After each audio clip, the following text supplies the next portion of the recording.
Bismillahirrahmanirrahim. Assalamualaikum warahmatullahi wabarakatuh. Alhamdulillahirabbil alamin, nahmaduhu wa nasta'inuhu wa nastaghfiruh wa na'udzu billahi min shururi anfusina wa sayyiati a'malina. May yahdihillahu fala mudhillalah wa man yudlilhu fala hadiyalah. Asyhadu an la ilaha illallah wahdahu la syarikalah wa asyhadu anna Muhammadan abduhu wa rasuluhu la nabiyya ba'da, amma ba'du. Jamaah rahimakumullah, sebenarnya saya lebih bergairah ketika menyampaikan materi tentang umrah dan haji. Kenapa? Karena menurut saya umrah dan haji adalah ibadah yang sangat luar biasa. Di sana Allah Subhanahu wa taala memberikan diskon yang luar biasa atau pelipatan pahala yang luar biasa. Salah satu contoh, panjenengan sholat di Masjidil Haram 1 rakaat itu lebih baik daripada 100.000 rakaat di tempat lain. Bayangkan, Mas Slamet jengkang-jengking ning omah 1000 rakaat urung-urung dengan orang yang haji atau umroh yang sholat di Masjidil Haram 1 rakaat. Makanya pengen nggak Mas Slamet? Pengen dong. Akan tetapi mohon maaf, takmir masjid menghendaki ini materinya jatah saya itu kisah sirah sahabat. Maka ya oke lah, kita turuti saja. Mudah-mudahan dengan mengkaji sirah sahabat Rasul yang mulia, kita niati sebagai upaya mencintai Rasulullah SAW. Saya ambilkan dari buku Rijalun Haular Rasul, atau bahasa Indonesianya sahabat rijal-rijal atau para pemuda ya, atau para rijal di sekeliling Rasulullah SAW. Kalau terjemahannya dalam bahasa Indonesia terbitan Ummul Qura ini biografi 60 sahabat Nabi. Jadi insya Allah berarti nek iki dikupas satu kali pertemuan satu sahabat, kita akan 60 bulan. Sekarang tahun ini. Baik, kita mulai yang pertama. Yang pertama ini saya sangat tertarik dengan sahabat Mus'ab bin Umair. Ada yang tahu Mus'ab bin Umair? Mus'ab bin Umair ini adalah duta Islam yang pertama. Jadi beliau ini dutanya Kanjeng Nabi. Duta itu utusan ya, utusan Rasulullah. Nah sekarang kan ada duta besar gitu ya, itu mewakili negara, misalkan Dubes atau duta besar Indonesia di Palestina, itu berarti wakil negara Indonesia di negara Palestina. Dubes Indonesia di Amerika, berarti itu beliau berhak mewakili Indonesia di Amerika atau di negara manapun dia ditunjuk. Nah, Mus'ab bin Umair ini adalah dia duta Islam pertama. Jadi yang ditunjuk oleh Rasulullah SAW untuk apa? Untuk menyebarkan Islam di Madinah. Ya, di Madinah. Waktu itu Kanjeng Nabi belum hijrah. Jadi Mus'ab bin Umair ini diutus duluan untuk menyiapkan lahan di Madinah yang waktu itu kan belum tersentuh Islam. Nah, nanti akan diislamkan oleh Mus'ab bin Umair. Ini keren sekali. Kita tengok sejarahnya Mus'ab ya. Mus'ab bin Umair ini adalah seorang remaja Quraisy. Jadi dia termasuk suku Quraisy. Sebagai informasi, suku Quraisy ini adalah suku yang terhormat, bangsawannya Mekah. Itu salah satunya Quraisy, suku Quraisy. Nah, Mus'ab bin Umair ini salah satu termasuk suku Quraisy. Maka dia bukan orang sembarangan, jadi bukan kaleng-kaleng. Artinya bukan dari kalangan rakyat jelata, dia dari kalangan bangsawan. Nah, kerennya lagi, masa remajanya Mus'ab bin Umair ini dia itu hidup dalam keberlimpangan. Jadi orang tuanya kaya raya, bangsawan, terus dimanja sama orang tuanya. Kurang apa wis ya.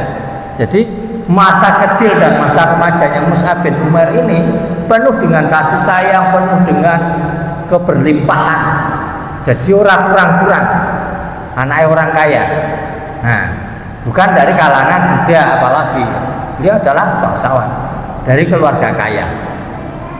Namun jadi dia mendapat julukan, atau orang-orang atau ahli sejarah itu menjuluki dia itu seorang penduduk Mekah yang mempunyai nama paling harum.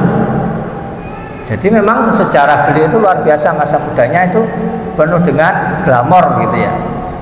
Nah, jangan andai kata dia hidup di zaman sekarang terus jadi selebriti ya, bocah ganteng gitu loh, tampan, resik, mambune wangi, harum baunya. Kemudian dari kalangan bangsawan sampai dia itu menjadi buah bibir di kalangan para gadis di Mekah. Hebat, saya pengen orang kayak Mus'ab bin Umair. Ini luar biasa ini. Jadi dia dimanapun dia berada itu dia menjadi bunga, menjadi topik perbincangan. Di mana dia ikut dalam sebuah perkumpulan, jadi nek wong canggungan gitu ya, dia menjadi bintangnya gitu. Nah, jadi pokoknya Mus'ab bin Umair ini luar biasa dan tidak pelit gitu. Jadi walaupun sugih orang gaya gitu ya, dia tidak sombong, luar biasa. Jadi masa kecilnya serba kecukupan, dimanjakan orang tuanya, biasa hidup mewah, jadi buah bibir gadis-gadis Mekah. Dan dia mendapat julukan tuh Mus'ab yang baik. Artinya secara akhlak beliau sudah diakui oleh penduduk Mekah, dia akhlaknya baik. Jadi gitu ya. Nah, waktu itu Rasulullah SAW sedang dalam masa awal untuk berdakwah di Mekah. Karena masa-masa awal itu, maka Rasulullah dakwahnya secara sembunyi-sembunyi, belum berani terang-terangan. Kenapa? Karena pengikutnya masih sedikit. Karena beliau terang-terangan digencat sama kaum kafir Quraisy, nah, situ habis sudah Islam kan. Maka dakwah pada fase itu Rasulullah masih masuk pada fase siriyah atau fase sembunyi-sembunyi. Nah, fase sembunyi-sembunyi ini namun isunya tetap sepandai-pandai menyimpan rahasia, tetap konangan gitu. Karena namanya telik sandi atau mata-mata gitu ya, itu di mana-mana banyak gitu. Ya kayak zaman sekarang lah, dengan mengkritik pemerintah misalkan, di depan itu ada tukang bakso bawa hati ting ting ting gitu. Itu ya. Jadi di zaman itu juga gitu, mata-matanya banyak sekali. Nah, kabar tentang kerasulan Muhammad SAW, tentang Muhammad yang Al-Amin, dan dia sebagai utusan Allah, sebagai kabar gembira dan pemberi peringatan, dan juga sebagai penyeru umat untuk beribadah hanya kepada Allah Subhanahu wa taala saja, itu sudah terdengar di seantero Mekah. Dan ini tentu saja mengundang amarah para dedengkot kaum kafir Quraisy. Jadi sesama Quraisy ada yang masih kafir, ada yang pro Rasulullah. Nah, si Mus'ab ini dia mendengar isu itu gitu, dan mendengar tentang kabar kerasulan Rasulullah Muhammad SAW, dan dia begitu antusias, penasaran kayak apa ya gitu Kanjeng Nabi ini, kok banyak orang yang mengikuti walaupun situasinya tidak menguntungkan dan harus sembunyi-sembunyi. Maka secara diam-diam Mus'ab bin Umair juga masuk di dalam zaman sekarang mungkin likok gitu ya, likoknya Rasulullah waktu itu, pertemuan-pertemuan rahasia yang diselenggarakan Rasul di rumahnya Arqam bin Abil Arqam di Bukit Sofa. Jadi nek jenengan nanti bisa umroh atau haji ke sana, nanti itu akan ada ritual atau rukun umroh atau hajinya. Salah satunya adalah sa'i, yaitu dari Bukit Sofa ke Bukit Marwah sebanyak 7 kali. Sofa Marwah itu sampai 7 kali. Nah, di Bukit Sofa itu dulu dijadikan markas pertemuan rahasia Rasulullah dengan as-sabiqunal awwalun atau generasi awal para sahabat yang ada waktu itu, yang jumlahnya hanya segelintir karena masih tahap merintis ya. Nah, sama juga awalnya Mus'ab bin Umair buntuti para sahabat yang mau menuju rumahnya Arqam bin Abil Arqam itu, lama-lama konangan juga gitu loh. Nah, sing ngonang itu namanya Utsman bin Tolha. Jadi temannya si Mus'ab namanya Utsman bin Tolha. Itu buntuti ketika Mus'ab mau menuju rumahnya Arqam bin Abil Arqam, mau ikut likok gitu kan, dibuntuti. Nah, kemudian diamati gerak-geriknya sampai setelah mendapat data yang cukup, si Utsman bin Tolha ini lapor kepada ibunya ibunya Mus'ab bin Umair. Ya. Siapa nama ibunya? Nama ibunya Mus'ab bin Umair adalah Khannas binti Malik. Khannas binti Malik itu nama ibunya Mus'ab. Ya, dilapor ke sama Utsman bin Tolha. Bu Khannas, jawab sekarang. Tuh anakmu tuh si Mus'ab ikut-ikutan lekoknya Rasulullah. Wah, baik jadi teroris tuh nanti. Wah, ibunya kan mencak-mencak akhirnya kan. Bayangke anak yang disayang satu-satunya kok ikut agama baru, agama yang belum jelas gitu kan. Ya kan waktu itu Islam masih asing. Jadi ini apa ini, paham baru, paham asing, gawat ini, sesat ini. Nah, maka Mus'ab ini singkat kata disidang oleh ibunya, keluarga besarnya, dan juga dihadiri para pembesar Mekah waktu itu. Gitu. Nah, waktu disidang bukannya takut si Mus'ab ini, keren ini memang Mus'ab. Mus'ab malah membacakan ayat-ayat Allah kepada mereka gitu. Ini loh yang saya dapat ketika pertemuan-pertemuan dengan Rasulullah itu begini, bahwa Muhammad itu Rasulullah yang harus kita yakini. Jadi Mus'ab mendawai. Jadi ketika disidang oleh ibunya, oleh keluarga besarnya dan kaum pembesar Mekah lainnya, dia malah mendawai, kalian itu harusnya ikut Muhammad. Karena apa? Karena dia itu Rasulullah, Rasul yang diutus untuk membersihkan akidah kalian gitu. Nah, semakin mencak-mencak ibunya dan kaum pembesar Mekah waktu itu kan. Nah, ibunya kalap, mau nampar ceritanya, anak kurang ajar, tapi nggak tega gitu. Udah mau mengayun gini nggak tega, kapan-kapan lagi anakku gitu. Jadi ini walaupun bagaimana keadaannya, ini anak saya, anak satu-satunya, anak yang dicintainya. Aduh lele, ibu wis gregeten gitu loh. Kamu kurang ajar teman karo nenek moyang kita itu loh. Nah, akhirnya sebagai hukuman sang ibu mengisolasi Umar bin Mus'ab bin Umair balik ya. Mengisolasi Mus'ab bin Umair.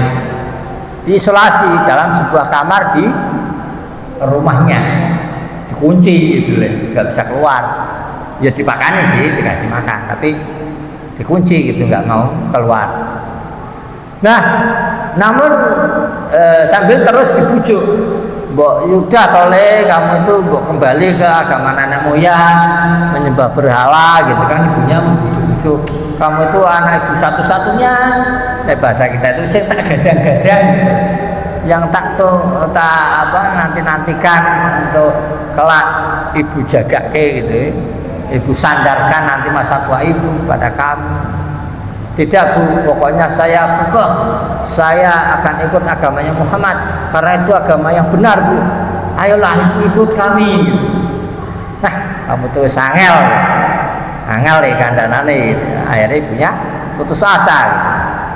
Nah, selama dia diisolasi di kamar itu, otomatis jalur informasi dunia luar terputus kan, karena dia di kamar gitu, dikerangkeng di kamar gitu, nggak boleh kemana-mana, dijaga itu ibunya sampai nyewa bodyguard gitu ya, penjaga dan orang layu bocah, diawasi terus kayak pintu nih, kalau jendela di kamar kan diawasi buat lompat lewat jendela gitu. Itu digituin sampai dia nggak bisa kemana-mana. Akhirnya hingga kaum muslimin yang tahap awal hijrah sudah berhasil hijrah ke Habasyah, Ethiopia. Karena waktu itu tekanan-tekanan teror dari kaum kafir Quraisy semakin meningkat sehingga wah ini kalau tetap bertahan di Mekah habis sudah. Karena beberapa yang konangan dibunuh. Budak-budak yang masuk Islam konangan tuannya dibunuh enggak. Kalau nggak mau kembalikan tanah moyang dibunuh. Termasuk Bilal waktu itu kan ditindih batu besar hitam di tengah padang pasir yang panas, digeletak gitu ditindih batu besar sambil dipecuti, dicambuk, tapi tetap ahad. Nah, itu generasi Asabiqun al-Awwal itu luar biasa teror dan tekanan-tekanan yang dihadapi, Masya Allah. Nah, hadirin rahimakumullah, maka ketika dia tidak tahu kabar itu kemudian namun akhirnya kabar itu kedengaran juga sih oleh Mus'ab, sehingga begitu dia dengar bahwa beberapa kaum muslimin diminta hijrah oleh Rasulullah ke Habasyah itu Ethiopia, yang Habasyah itu sekarang menjadi Madinah. Nah, hadirin rahimakumullah, Habasyah atau Ethiopia itu dulu itu bahasa Kalongan itu tempat sing werit tahu ya? Werit itu ya umbrus, banyak gangster, isinya tukaran, isinya tawuran. Ada dua klan besar di situ, suku Aus dan Khazraj, yang kerjaannya itu tawuran, hobinya tawuran. Nah, maka kalau kita melihat sirah, kok Allah mengutus hijrah kok ke tempat yang merib gitu, ke tempat yang umbrus. Ini rahasia Allah.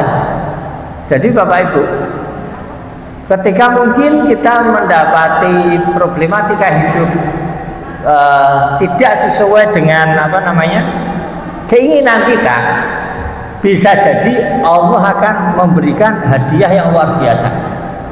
Ini hikmah dari hijrah. Kenapa Rasulullah dihijrahkan oleh Allah ke Habasyah atau ke Ethiopia yang waktu itu tidak sama juga tidak mendukung dakwah. Bayangkan di suatu daerah di mana di situ penghuninya hobinya tawuran, Rasulullah dibusuke ke situ gitu loh, bayangin. Padahal di Mekah sendiri dia tertekan, tapi dipindah tempat tidak ke tempat yang lebih baik di mata kita ya, di mata manusia. Tapi ternyata Allah punya rencana lain, yang ternyata sekarang Habasyah menjadi Madinah. Setelah Rasulullah hijrah, Habasyah diganti namanya menjadi Madinah Al-Munawwarah, yang sehingga Rasul sampai mendoakan, ya Allah, berkahilah kota Madinah dan tumbuhkan rasa cintaku kepada Madinah sebagaimana rasa cintaku kepada Mekah. Karena Rasulullah lahir di Mekah. Bapak Ibu kalau lahir di suatu tempat pasti ikatan batin dengan tempat itu sangat kuat. Nah, disuruh pindah ke Madinah yang dia tidak ada ikatan batin sama sekali, ditunjang situasi politik saat itu tidak mendukung dakwah beliau. Maka doa Kanjeng Nabi ketika kelak berhasil hijrah ke Habasyah, ya Allah jadikanlah dan dia pertama kali mengubah nama Habasyah menjadi Madinah Al-Munawwarah, mendoakannya agar beliau dibangkitkan rasa cintanya seperti halnya mencintai kota Mekah, dan beliau memohon keberkahan 2 kali lipatnya Allah memberkahi Mekah. Jadi hadirin rahimakumullah, walaupun sholat di Masjid Nabawi itu pahalanya hanya lipat 1000 dibanding Masjidil Haram ya. Kalau Masjidil Haram 100.000, di Masjid Nabawi itu 1000. Tapi 1000 kok mending amat antum sholat di Al-Kautsar 1 rakaat jamaah paling 27 rakaat, 27 lipatnya. Di Masjid Nabawi 1000 lipatnya. Belum nek jamaah 27, berapa itu? 27 kali lipat kan? Masya Allah. Nah, itu Rasulullah mendoakan keberkahan Madinah 2 kali lipatnya keberkahan kota Mekah. Maka Bapak Ibu kalau panjenengan yang sudah pernah ke sana, itu memang wallahi saya rasakan sendiri ya, ketika 10 hari itu 5 hari di Madinah dan 4 hari di Mekah, itu hawanya beda, lebih tentram di Madinah. Jadi secara apa ya, secara spiritual itu beda. Dan juga memang secara geografis Madinah lebih ke utara, berarti lebih dingin daripada Mekah. Kalau Mekah itu lebih panas. Nah, bulan-bulan nanti November, Desember itu puncak dinginnya di Madinah itu. Jadi, tapi belum ada salju waktu. Nah, dingin tapi tidak ada salju. Kembali ke sini. Kemudian ketika mendengar kabar Rasulullah mengutus para sahabat hijrah di kloter pertama, jadi hijrah itu tidak sekaligus, berkloter-kloter. Karena kalau rombongan brol gitu konangan gitu kan, maka hijrah itu ada yang sing wani kendelan pemberani kayak Umar bin Khattab, yo dhewean malah mentang-mentang, aku Pak hijrah, siapa sih mengalangi aku? Istrimu bakal jadi janda, anakmu bakal jadi yatim. Oh, takut semua. Yo supaya lewat. Ora melu-melu gitu urusannya rumah. Nah, tapi kalau yang lain takut-takut ada yang bergelombol 2-4 orang gitu. Dan itu kadang istrinya ditinggal gitu. Dan mereka hijrah itu nggak bawa apa-apa kecuali hanya pakaian yang melekat di badan. Lah beri Pak bawa harta di jalan banyak perompang, dirampok di tengah jalan. Ayo mana ya? Penting harta. Jadi kalau dicegat di tengah jalan, itu para sahabat itu ada kan yang sahabat yang kaya, hartanya banyak, rumahnya banyak di Mekah. Dah kamu gak usah ngalangin aku hijrah, tuh rumahku di Mekah, PN buat kamu. Yang penting aku boleh jalan menuju Habasyah. Oke, mana kunci rumahnya? Ambil. Itu sampai gitu, nggak bawa apa-apa. Nah, luar biasa ya perjuangan As-Sabiqunal Awwalun itu. Kemudian mendengar ini, Mus'ab pengen hijrah, karena ini perintah Kanjeng Nabi kan, aku harus hijrah ini. Tapi gimana caranya ini? Maka dia mencari siasat, muslihat bagaimana agar bisa keluar dari kamar. Ya nggak tahu, di sini nggak dijelaskan gimana siasatnya. Pokoknya disingkat cerita dia akhirnya berhasil keluar. Ya entah bayari penjaganya, entah apa, yang jelas dia bisa ketemu muslihat, bisa keluar dan hijrah. Nah, ketika dia di Habasyah itu bukan tambah enak, jadi ya tambah sengsara karena di sana dia tidak bawa harta, pakaian juga jubah satu-satunya dipakai sampai lusuh. Nah, bahasa kita mbah ringgu, digubah kering minggu. Itu toh kalah satu toh punyanya. Nah, kemudian sampai-sampai sahabat yang lain itu haru, ngerentes apa ya, ngerentes melihat nasibnya Mus'ab bin Umair ini. Bayangkan dari seorang yang hidup berkelimpangan harta, dibesarkan dengan penuh kasih sayang dan kemanjaan oleh ibunya, tapi terlantar di Habasyah, pakaiannya nggak punya, jubah satu-satunya usang. Wah, sungguh kontras nasibnya. Nah, Tapi dia tidak putus asa dan dia tidak meratapi nasib itu. Mus'ab bin Umair justru bangga karena bisa ikut dalam barisan Rasulullah. Akhirnya kegigihan atau sikap teguh sang putra membuat ibu Mus'ab ini putus asa untuk mengajak Mus'ab kembali ke agama nenek moyang. Ya, putus asa sampai-sampai sang ibu itu bersumpah akan membunuh orang-orang yang membantu anaknya lolos gitu kan. Awas sapa wae sing terlibat dalam hijrahnya Mus'ab ke Habasyah tak bunuh gitu. Nah, singkat cerita kemudian Mus'ab hidup di Habasyah dan beliau bisa kembali pulang ke Mekah. Jadi ceritanya setelah beberapa waktu beliau juga kangen kepada ibunya dan waktu izin kepada Kanjeng Nabi untuk menemui ibunya diizinkan untuk kembali ke Mekah. Ya itu begitu awalnya ibunya senang kan anaknya pulang, dikiranya mau kembali ke agama nenek moyang, tapi justru kembalinya Mus'ab ke Mekah itu mengajak ibunya untuk berislam. Besok dulu masuk Islam aja bareng aku yuk, terus hijrah. Wah ibunya tambah mencang-mencang naik. Lah kok durung kapok-kapok ke bocah. Akhirnya sampai ibunya itu mogok makan dan mengancam Mus'ab, pokoknya kalau kamu nggak mau kembali ke agama nenek moyang, ibu mau mogok makan sampai mati. Jawab Mus'ab apa? Andai kata ibu punya 100 nyawa dan keluar satu-satu itu nyawa ibu agar aku kembali ke agama nenek moyang, aku nggak akan. Wes pokoknya bukan aku nggak mencintai ibu, tapi ini Islam itu lebih aku. Ayolah bu, masuk Islam aja. Tapi ibunya tetap berkah. Jadi dua orang ini sama-sama atos, sama-sama bersikeras. Ibu bersikeras dalam kekafiran, anaknya bersikeras dalam keislaman. Wah, luar biasa ini, pertarungannya sangat sengit. Akhirnya, bu, ini saya hanya kangen aja sama ibu. Saya mau kembali hijrah karena waktu itu Rasulullah SAW mengutus Mus'ab. Hai Mus'ab, kamu tak utus kembali ke Habasyah. Nanti di sana kamu berdakwah, mendakwai orang-orang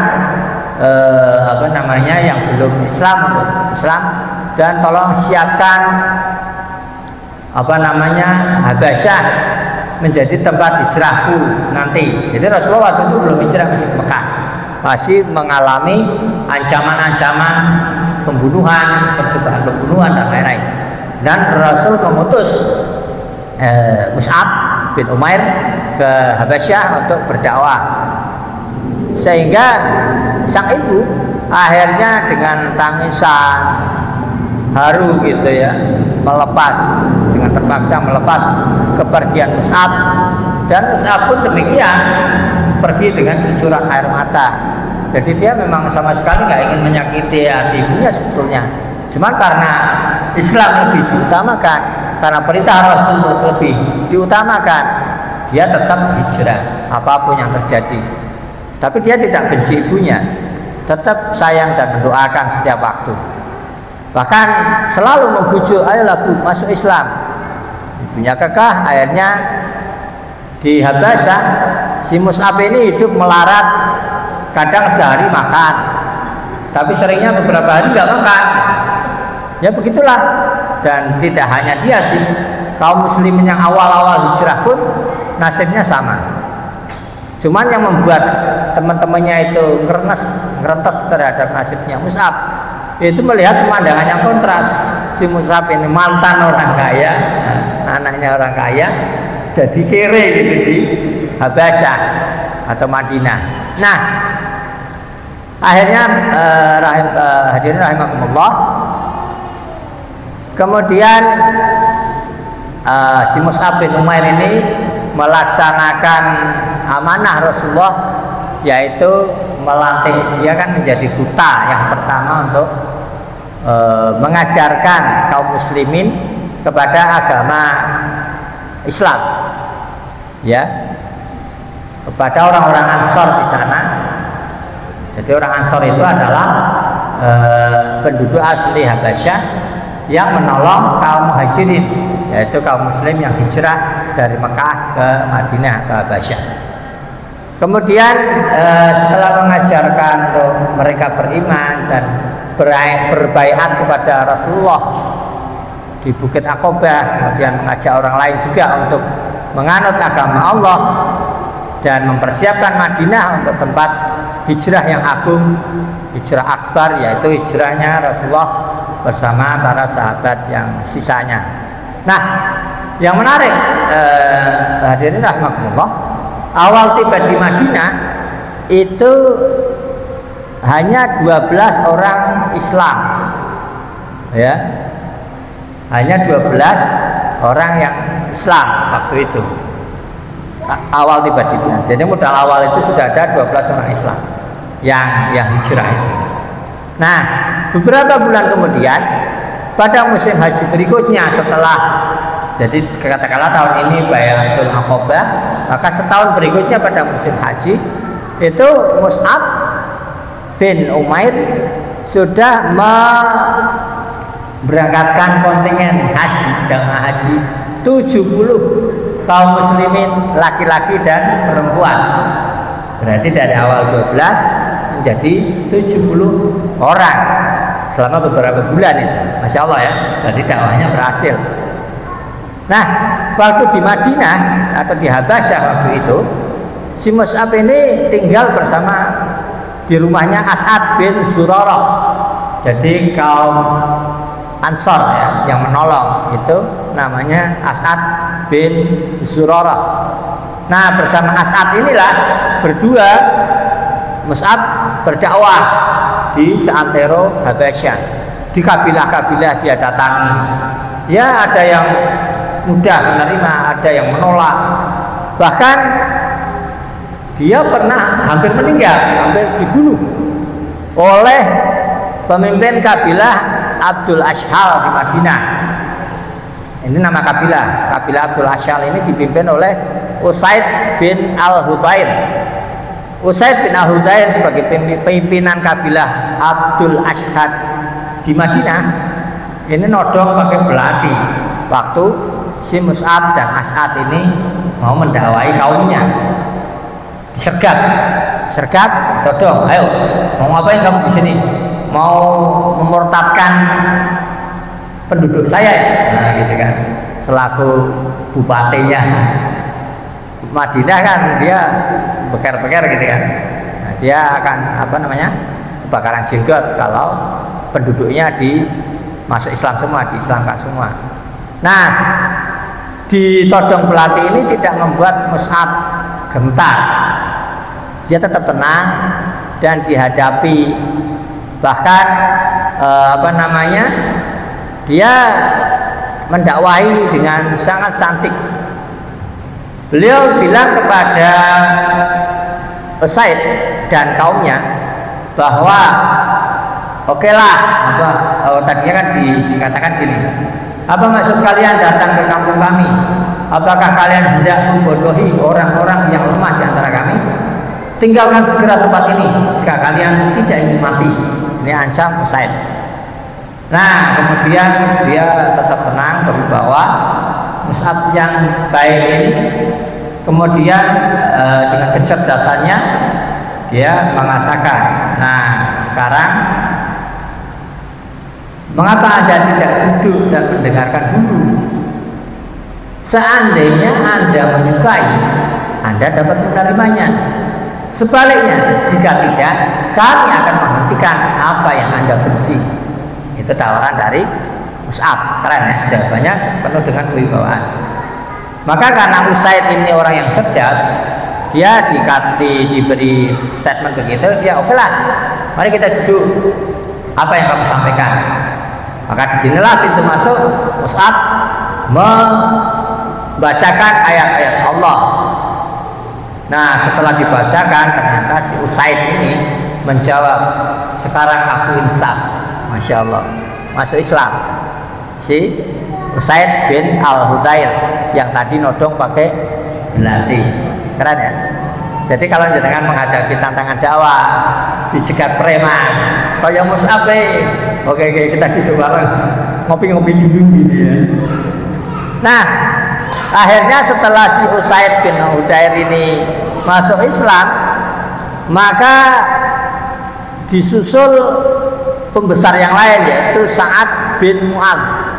Sa'ad bin Mu'adz itu salah dua, tadi kan salah satu Usaid, salah dua. Sa'ad bin Mu'adz pimpinan dari salah satu kabilah juga di Madinah. Setelah Sa'ad bin Mu'adz dan Usaid tadi masuk Islam, disusul yang ketiga, pemimpin ketiga. Jadi di sana itu ada pembesar-pembesar. Ini pembesarnya Sa'ad bin Ubadah. Nah, Sa'ad bin Ubadah masuk Islam. Maka ketika tiga pentolan ini masuk Islam, masyarakat jadi gini. Lah, si Usaid sudah masuk Islam, Sa'ad bin Mu'adz sudah masuk Islam, Sa'ad bin Ubadah sudah masuk Islam. Lantas kita nunggu apa lagi? Kata penduduk gitu. Ayo rame-rame. Ayo, masya Allah, gemuruh tahlil, takbir dan syahadat diucapkan serempak oleh masyarakat Madinah. Masya Allah. Maka ketika Rasulullah SAW hijrah nanti itu disambut luar biasa oleh masyarakat Madinah. Yang kalau kita pernah nonton film itu ya, Indonesia itu Tol Al Badru atau yang mana pohon kurma gitu dilihat membuat Rasulullah tekan gigi. Oh, itu sudah kelihatan. Ayo, Rasul sudah datang.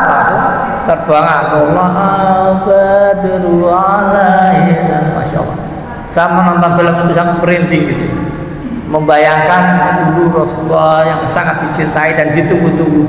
Karena ini penduduk Madinah belum melihat Rasulullah, ya kan? Baru dengar ceritanya aja dari dakwahnya Mus'ab bin Umair ini. Dan kemudian setelah tiga pentolan ini masuk Islam, seluruh penduduk Madinah masuk Islam. Masya Allah, luar biasa. Nah, hadirin rahimakumullah, tahun berganti hingga tiba masanya Rasulullah dan para sahabat hijrah ke Madinah. Maka kaum kafir Quraisy semakin kebakaran jenggot, ya.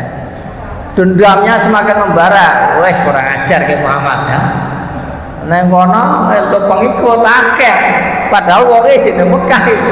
Lalu biasin perannya Mus'ab, duta besar pertama itu dalam Islam.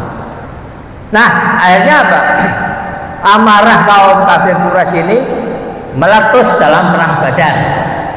Jadi perang Badar itu si kaum kafir Quraisy itu akan membalas dendam, gitu. Membalaskan dendamnya, amarahnya karena banyak penduduknya yang masuk Islam. Nah, kita tahu di perang Badar kaum kafir Quraisy kalah telak ya, dimenangkan oleh kaum muslimin. Maka semakin menjadi-jadi amarahnya. Akhirnya meletus perang Uhud, ya, perang Uhud, perang di sekitar Bukit Uhud. Kalau panjenengan nanti umroh ya, saya doakan panjenengan segera ke sana. Nanti syukur bareng saya. Nanti saya ceritakan nih di Jabal Uhud atau Gunung Uhud. Jangan bayangkan kalau istilah Jabal atau gunung itu seperti gunung di Indonesia. Kalau gunung di Indonesia itu tinggi kan. Di Arab namanya Jabal atau gunung. Itu neneknya bukit. Mungkin kalau Paninggaran kan disebut Jabal.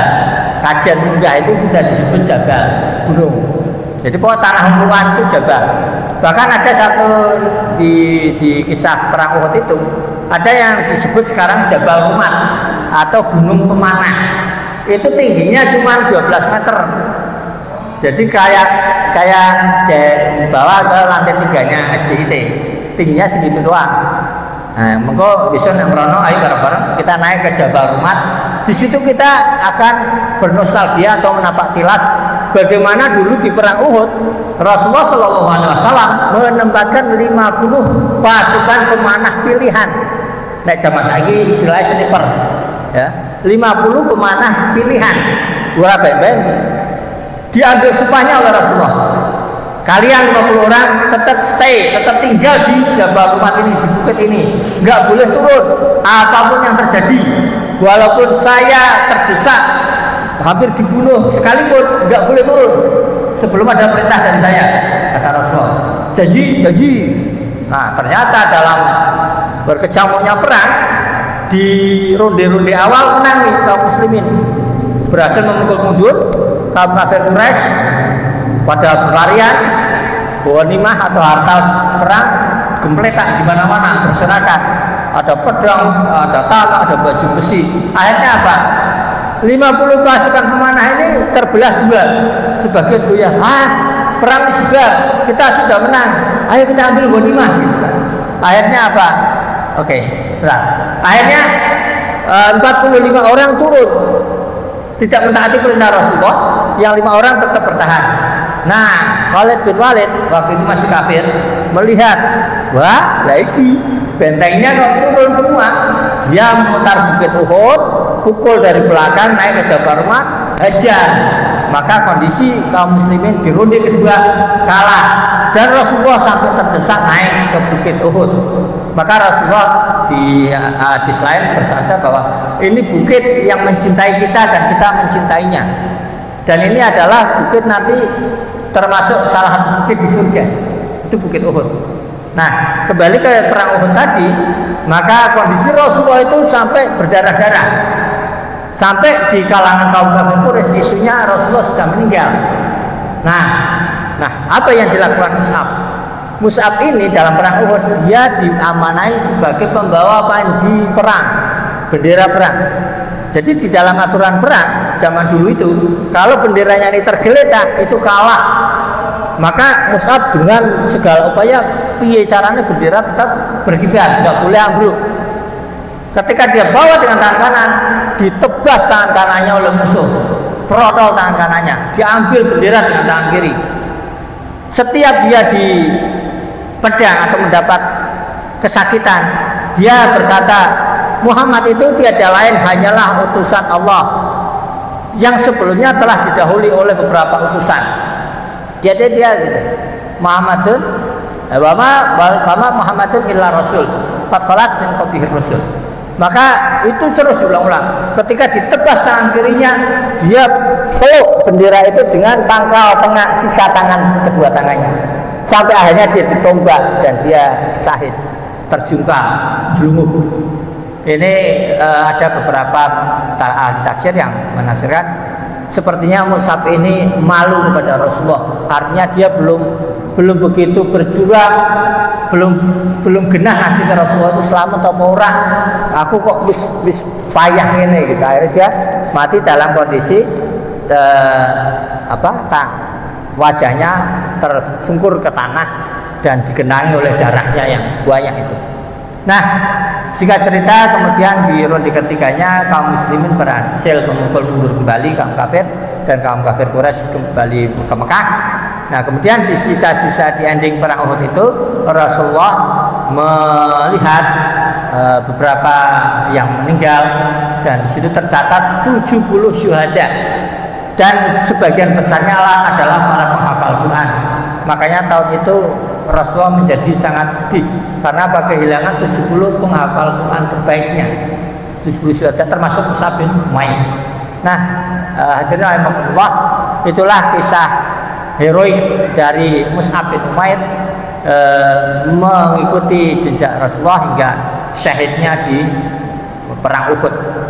Mungkin itu yang bisa kita sampaikan. Semoga kita bisa mengambil suri tauladan yang baik, dan kajian ini semoga menambah cinta kita kepada Rasulullah dan Islam, dan mencatatkan diri kita sebagai umatnya Rasulullah SAW. Allahumma amin. Wabillahi taufiq wal hidayah. Wassalamualaikum warahmatullahi wabarakatuh.